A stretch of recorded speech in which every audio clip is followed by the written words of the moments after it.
Hello everyone, आप देख रहे हैं मेरे YouTube channel R K education class. Friends, आज हम पढ़ेंगे BA programme 5th semester history popular culture. इससे रिलेटेड पार्ट 1 और पार्ट 2 में यूनिट 1 का ऑलरेडी अपलोड कर चुके हैं। अगर आपने वो नहीं देखा तो चैनल पर देख सकते हैं, उसका लिंक मैं आपको आई बटन पर दे दूँगी। आज हम पढ़ेंगे भारतीय सांस्कृतिक परंपराओं में बहुलता। भारत की सांस्कृतिक परंपरा अत्यंत समापन रही है। भारतीय संस्कृति के कुछ विशिष्ट लक्षण इसकी पुरातनात, निरंतरता और विविधता है। आत्मसात करने की सांस्कृतिक प्रवृत्ति भारतीय सभ्यता की एक अन्य विशिष्टता रही है और आत्मसात करने की जो संस्कृति है वो भारत सभ्यता की एक अन्य विशिष्टता रही है। इन सभी लक्षणों ने मिलजुल कर एक समग्र संस्कृति का विकास किया है और इन सभी लक्षणों ने मिलजुल कर एकजुट होकर एक समग्र संस्कृति का विकास और भारतीय संस्कृति को अत्यधिक विविधता प्रदान की है और भारतीय संस्कृति को अत्यधिक विविधता प्रदान भी की है। संस्कृति ने भारत में सांस्कृतिक परंपरा की निरंतरता का अवलोकन हड़प्पा सभ्यता के काल से किया जा सकता है कि जो भारतीय संस्कृति है वो निरंतर लगातार उसका अवलोकन हड़प्पा सभ्यता के काल से भी किया। जो संस्कृति हड़प्पा सभ्यता में अपनाई जाती थी वही संस्कृति आज तक निरंतर चल रही है। उस काल के कई तत्व आज की हमारी परंपराओं में पाए जाते हैं और उस काल में जो हड़प्पा सभ्यता के काल में पाए जाते थे संस्कृति में, वही तत्व आज की जो हमारी संस्कृति है उसमें भी पाए जाते हैं।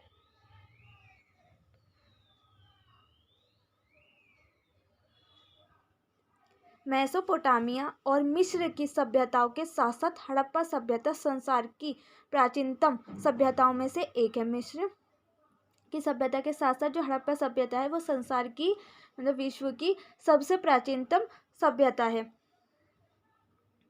इस काल में भारत ने लोगों का निरंतर विभिन्न रूपों में आगमन देखा है और इस काल में हड़प्पा सभ्यता के काल में लोगों का निरंतर विभिन्न रूपों का आगमन भी देखा है भारत ने। यह प्रक्रिया जो प्राचीन काल में प्रारंभ हुई और आज तक जारी है, भारतीय सांस्कृतिक धरोहर का मूल तत्व है। और ये जो परंपरा है, जो सभ्यता है, संस्कृति है, वो जो प्राचीन काल से आरंभ हुई थी और आज तक जारी है। प्राचीन काल में आरंभ हुई थी बट अभी तक जारी है। भारतीय संस्कृति का एक धरोहर का मूल तत्व है ये। हालांकि भारतीय सभ्यता ने सदैव सांस्कृतिक विविधता प्रस्तुत की है। हालांकि जबकि भारतीय सभ्यता ने सदैव सांस्कृतिक विविधता प्रस्तुत की है, परंतु आज के वैश्वीकरण के युग में सांस्कृतिक विशेष रूप से बहु संस्कृति ने अत्यधिक महत्व प्रदान कर लिया है और आज का जो युग है, वैश्वीकरण का जो युग है, उसमें संस्कृति ने विशेष रूप प्रदान कर लिया है और यह अत्यधिक महत्वपूर्ण हो गई है। वैश्वीकरण समाज और संस्कृतियों को समीप ला रहा है। वैश्वीकरण जो है वो समाज को और संस्कृतियों को भी समीप ला रहा है, पास ला रहा है और अब समस्त विश्व में सांस्कृतिक पारंपरिक का दौर प्रारंभ हो गया। और अब क्या हो गया, समस्त विश्व में, पूरे विश्व में सांस्कृतिक पारस्परिकता का दौर प्रारंभ हो गया है। वैश्वीकरण, वैश्विक गांव जैसे शब्दों की बढ़ती लोकप्रियता विश्व में बहुल संस्कृति के बढ़ते प्रभाव की परिचक है। वैश्वीकरण जो है, वैश्विक गांव जैसे एक शब्द की बढ़ती लोकप्रियता, उसकी जो लोकप्रियता बढ़ रही है वो विश्व में बहुलता संस्कृति के बढ़ते प्रभाव की एक परिचक है। इंट्रोडक्शन के रूप में है, जो जैसे कि वैश्विक गांव जो शब्द है, जो उसकी जो सांस्कृतिक बढ़ रही है पूरे विश्व में, वो एक इंट्रोडक्शन के रूप में है, परिचय के रूप में है। इस संदर्भ में यदि हम देखें तो भारतीय सांस्कृतिक परंपरा की बहुलता महत्वपूर्ण हो जाती है। अगर हम इस संदर्भ में देखते हैं, इस रूप में देखते हैं, तो भारतीय संस्कृति की जो परंपरा है वो बहुत ज़्यादा महत्वपूर्ण हो जाती है, जो संपूर्ण इतिहास में इसकी विशेषता रही है, जो कि संपूर्ण इतिहास में भारत की एक विशेषता रही है। सांस्कृतिक बहुलता का अर्थ, समाज में सांस्कृतिक बहुलता जो है वो एक ऐसी व्यवस्था की ओर इशारा करती है जहाँ पर विभिन्न विश्वास, धर्म, भाषा आदि के लोग एक साथ रहते हैं। ऐसी समाज में जो संस्कृत बहुलता है वो एक ऐसी व्यवस्था की ओर इशारा करती है जहाँ पर विश्वास, धर्म, भाषा आदि के लोग सब एक साथ रहते हैं। R.K. चौधरी अपने निबंध society and culture, plurality of culture in India में लिखते हैं कि बहुल संस्कृति का अर्थ है किसी समाज में बहुत सारी उप संस्कृतियों का समानता के आधार पर सह अस्तित्व। उनका कहना है कि बहुलता संस्कृति का अर्थ है कि किसी समाज में जो बहुत सारी उप संस्कृतियाँ हैं उनका एक समान के आधार पर, एक समानता के आधार पर, इक्वलता के आधार पर सह अस्तित्व। इस प्रकार के सांस्कृतिक बहुल जो अन्य प्रकार के समाज में जो अन्य प्रकार की उप संस्कृतियाँ हैं उनको भी मान्यता रहती है, उनको भी मान्यता मिलती है। K.S. सिन्हा अपनी रचना people of India and introduction में लिखते हैं कि बहुल संस्कृति एक मधुकोश की भांति है। वो अपनी पुस्तक में लिखते हैं, K.S. सिन्हा अपनी पुस्तक, अपनी रचना में लिखते हैं कि जो एक बहुल संस्कृति जो है वो एक मधुकोश के भांति, एक मधुकोश की रूप में है जिसमें अनेक समुदाय सक्रियता से एक दूसरे से जुड़े रहते हैं, और जिसमें कि बहुल संस्कृति के एक मधुकोश की भांति है जिसमें कि विभिन्न प्रकार के समुदाय के लोग एक साथ एकजुट होकर रहते हैं,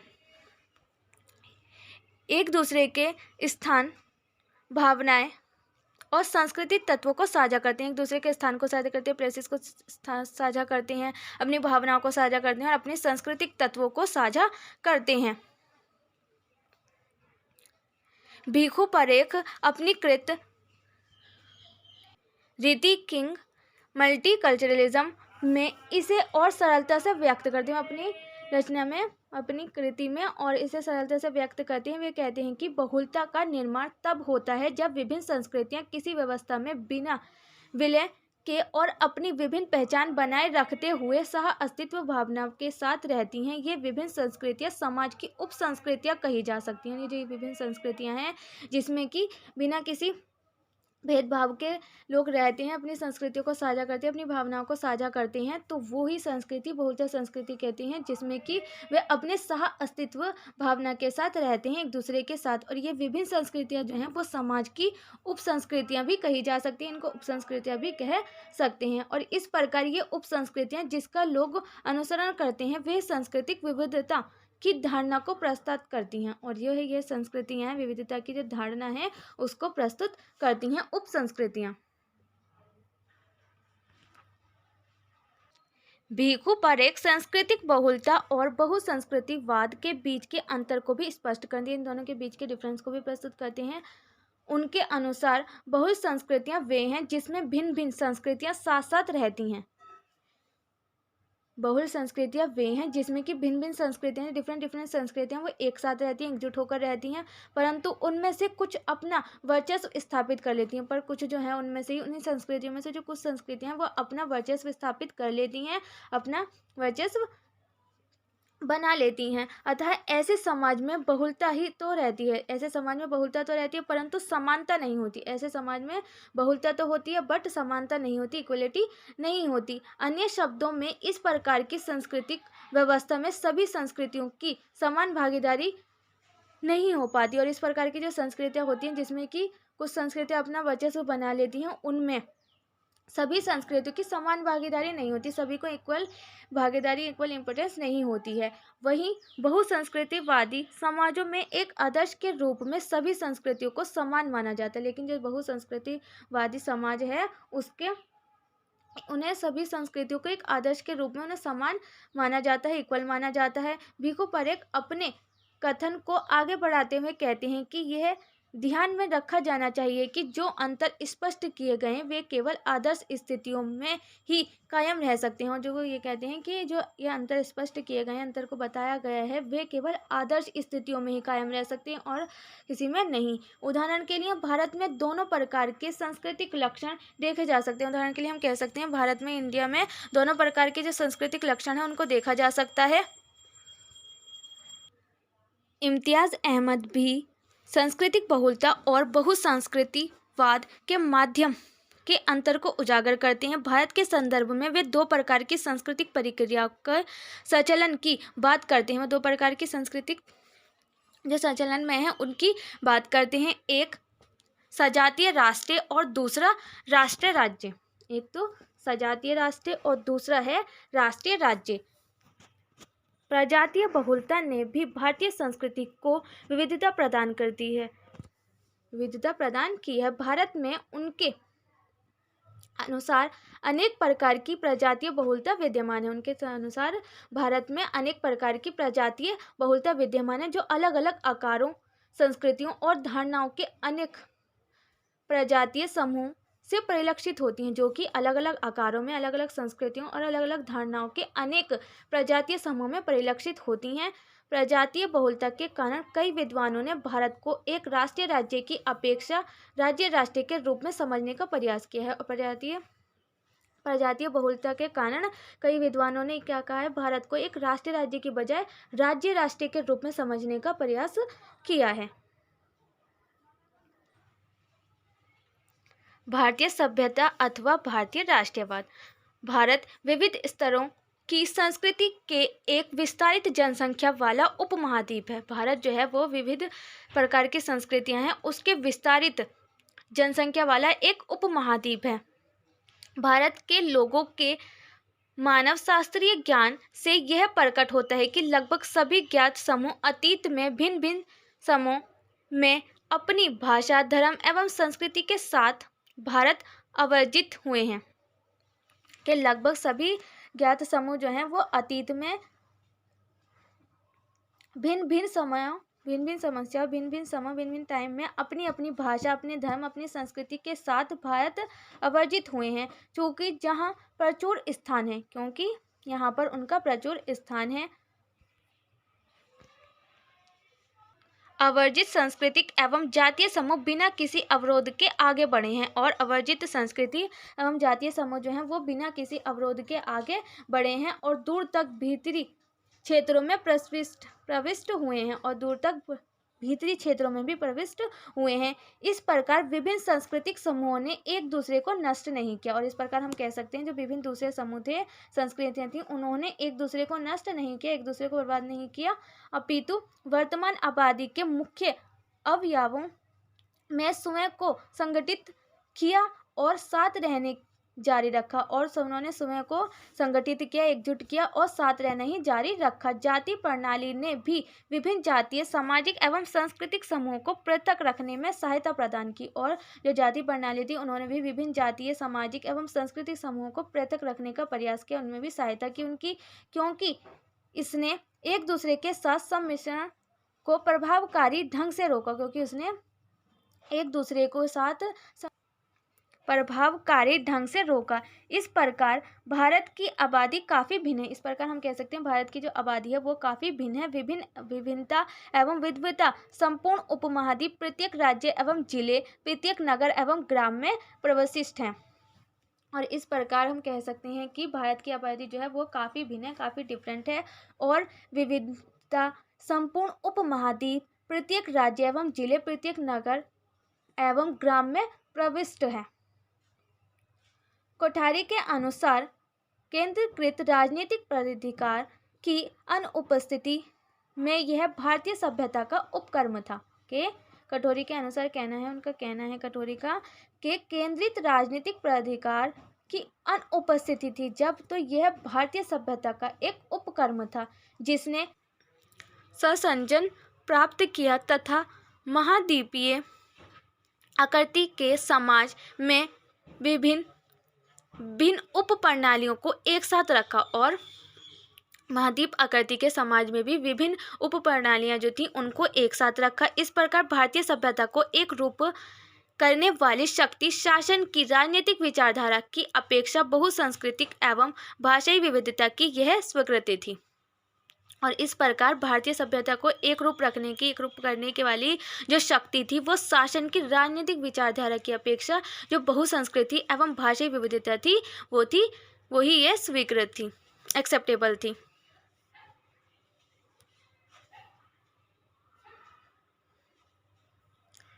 शब्द के आधुनिक अर्थ में राष्ट्रीयवाद का काल एक नवीन विषय है। और शब्द के आधुनिक अर्थ में हम देखें तो राष्ट्रीयवाद का काल जो है वो एक नवीन विषय है। यह 18वीं सदी में पश्चिम में विकसित हुआ था। ये 18वीं सदी के पश्चिम में विकसित हुआ था, डेवलप हुआ था तथा परावर्ती काल में सार्वभौम राजनीतिक अवधारणा के रूप में उभरा।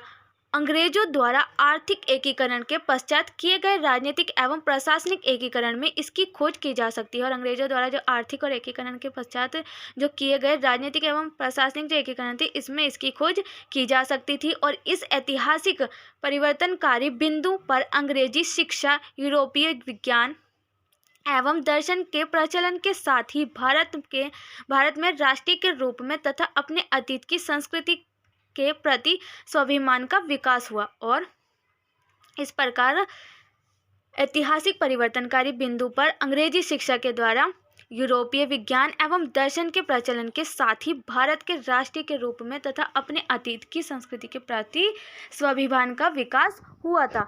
आधुनिक भारत का सांस्कृतिक आधार क्या है? जब प्रारंभिक रूप में राष्ट्रवाद के लिए संघर्ष और उपनिवेश विरोधी जागरूकता एवं स्वतंत्रता की जो आवश्यकता वो राजनीतिक क्षेत्र में नहीं थी, बल्कि विचारधारा एवं सांस्कृतिक क्षेत्र में थी। कि राजनीतिक क्षेत्र में नहीं थी, कि राजनीतिक क्षेत्र में स्वतंत्रता की इतनी ज़रूरत नहीं थी जितनी की विचारधारा एवं संस्कृति के क्षेत्र में थी। इस जागरूकता की प्राथमिक अभिव्यक्ति सामाजिक एवं धार्मिक सुधार आंदोलनों के रूप में हुई। और इस प्रकार ये जागरूकता की प्रथम अभिव्यक्ति जो हुई थी वो सामाजिक एवं धार्मिक सुधार आंदोलनों के रूप में हुई थी। और उस समय महत्वपूर्ण प्रश्न था भारतीय समाज का सांस्कृतिक आधार क्या है। और उस टाइम का इम्पोर्टेंट क्वेश्चन क्या था? ये था कि भारतीय समाज का सांस्कृतिक आधार क्या है और हम अन्य आधुनिक राज्यों के सामने कैसे इसका आधुनिक राज्य के रूप में पुनर्निर्माण करेंगे। और हम अन्य आधुनिक राज्यों के रूप में अन्य जो आधुनिक राज्य हैं उनके समान रूप में कैसे इसका आधुनिक राज्य के रूप में उपयोग करेंगे या पुनर्निर्माण करेंगे। विचारों की दो धाराएं प्रकट हुई, जिसमें से एक ने तो विचारों के आधार पर भारतीय समाज के पुनर्निर्माण का प्रयास करने का नेतृत्व किया तथा दूसरे ने प्राचीन हिंदू परंपराओं के आधार पर पुनर्निर्माण चाहता था। एक तो चाहता था कि विचारों के आधार पर भारतीय समाज का पुनर्निर्माण हो, आगे दोबारा से निर्माण हो, तथा दूसरा चाहता था कि प्राचीन हिंदू जो परंपराएं हैं उसके आधार पर ही भारत का पुनर्निर्माण चाहता था वो, कि उसके आधार पर ही भारत का पुनर्निर्माण हो। भारत की इन दो दृष्टियों ने भारत में स्वतंत्रता संघर्ष के दौरान अपनी अपनी विचारधारा, नेतृत्व एवं संगठन का विकास किया। और भारत की इन दो जो दृष्टियां थी, दो विचार जो थी, इन्होंने ही भारत में स्वतंत्रता संघर्ष के दौरान अपनी अपनी जो विचारधारा थी उनकी नेतृत्व एवं संगठन का विकास किया। भारत के जो दलित लोग थे उन्होंने तीसरी दृष्टि की बात की। और आधुनिक भारत की इन तीन दृष्टियों ने भारतीय राष्ट्रीय के उद्भव एवं उसके संविधान निर्माण के अवसर पर भारत में बातचीत के क्रम को आकार प्रदान किया। कि जो तीनों दृष्टियां थी उन्होंने भारतीय राष्ट्रीय के उद्भव एवं संविधान का निर्माण करने के जो अवसर थे उस पर भारत में बातचीत के क्रम को एक आकार प्रदान किया। वे वर्तमान राजनीतिक विवादों में भी आज काफ़ी प्रभावशाली है। जो वर्तमान राजनीतिक विवाद हैं उन पर भी वो काफ़ी प्रभावशाली है जो भारत का संविधान है। भारतीय असीमता एवं संविधान निर्माण।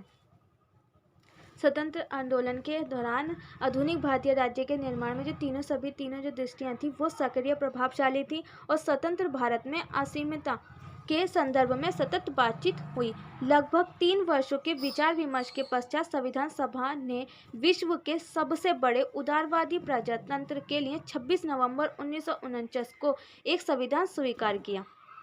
लगभग 3 वर्षों तक जो विचार विमर्श हो रहा था उसके बाद संविधान सभा ने विश्व के सबसे बड़े उदारवादी जो प्रजातंत्र था उसमें 26 नवंबर 1949 को एक संविधान को स्वीकार किया गया। और सभा में हुआ वाद विवाद भारतीय परिस्थिति के विरोधाभासों को उजागर करता है। और जो सभा की बैठक हुई इसमें जो वाद विवाद हुए उसने भारतीय परिस्थिति के जो विरोधाभास थे उनको उजागर किया। और भारतीय संविधान के जो निर्माता थे उन्होंने समान अधिकार एवं नागरिकता के अधिकार पर बहुलतावादी समाज एवं एक तटस्थ राज्य की अवधारणा का पक्ष लिया।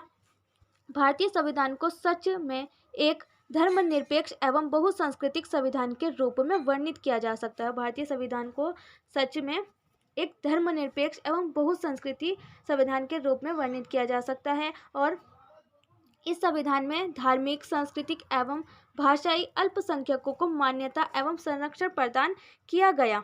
और इस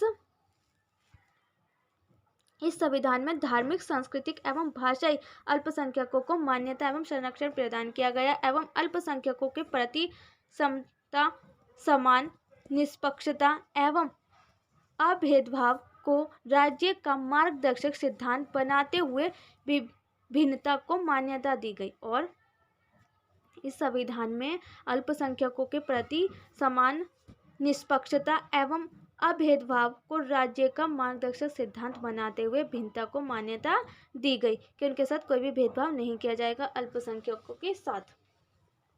विविधता को दी गई मान्यता ही दरअसल में समान नागरिकता एवं समान अधिकारों के मूल्य हैं। और विविधता को जो दी गई मान्यता है वो ही क्या है, रियलिटी में नागरिकता एवं समान अधिकारों के मूल्य हैं। संविधान सभा ने विस्तारित चर्चा के पश्चात निर्जातीय, भाषाई, सांस्कृतिक एवं धार्मिक अनेकतावाद को मान्यता देते हुए तथा सभी को मान्यता एवं संरक्षण तथा भेदभाव रहित राज्य नीतियों का वचन देते हुए संविधान को पारित किया कि किसी भी प्रकार के धार्मिक भेदभाव नहीं किया जाएगा। संस्कृति को मान्यता देते हुए मान्यता एवं संरक्षण तथा भेदभाव रहित राज्य नीतियों का वचन देते हुए संविधान को पारित किया गया, संविधान को प्रस्तुत किया गया। यह धार्मिक संबद्धता अथवा सामाजिक स्थिति के बावजूद सभी के लिए समान अवसरों एवं समान स्वतंत्रता की बात एक धर्मनिरपेक्ष एवं सम्मिलित राष्ट्रवाद को व्यक्त करता है कि धर्मनिरपेक्ष राष्ट्रवाद को व्यक्त करता है कि सभी को समान अवसर एवं समान स्वतंत्रता मिले। इसका अर्थ यह है कि राज्य स्वयं किसी वर्ग का पक्षधर नहीं होगा। राज्य जो है वो स्वयं किसी भी वर्ग का, कोई भी वर्ग हो उसका पक्षधर नहीं होगा, उसका पक्ष नहीं लेगा। ना ही ये किसी विशेष धर्म को विशेष अधिकार प्रदान करेगा और राज्य ना ही किसी विशेष धर्म को कोई विशेष अधिकार प्रदान करेगा। सभी धर्मों से समान दूरी धर्मनिरपेक्षतावाद का सार बन गया। यही संविधान में सुनिश्चित किया गया है और कि सभी धर्मों को समान अधिकार मिले और धर्मनिरपेक्षतावाद का सार यही बन गया और यही संविधान में सुनिश्चित किया गया था। आज के लिए बस इतना ही फ्रेंड्स। नेक्स्ट वीडियो में करेंगे हम आगे का चैप्टर कंटिन्यू करेंगे नेक्स्ट वीडियो में। उम्मीद है फ्रेंड्स आपको वीडियो पसंद आई होगी। वीडियो कैसी लगी कमेंट बॉक्स में लिखकर ज़रूर बताना। अगर आपको किसी और टॉपिक पर वीडियो चाहिए तो आप मुझे कमेंट बॉक्स में बता सकते हैं। वीडियो को ज़्यादा से ज़्यादा शेयर करें जिससे कि ये वीडियो सभी बच्चों तक पहुँच जाए जिसको इसकी ज़रूरत है वीडियो की। और ऐसे इंटरेस्टेड वीडियो देखने के लिए मेरे चैनल को लाइक, शेयर, सब्सक्राइब करना ना भूलें। साथ में बेल आइकन को भी प्रेस करें जिससे कि आने वाली वीडियो की नोटिफिकेशन सबसे पहले आपके पास पहुँचे। Thanks for watching.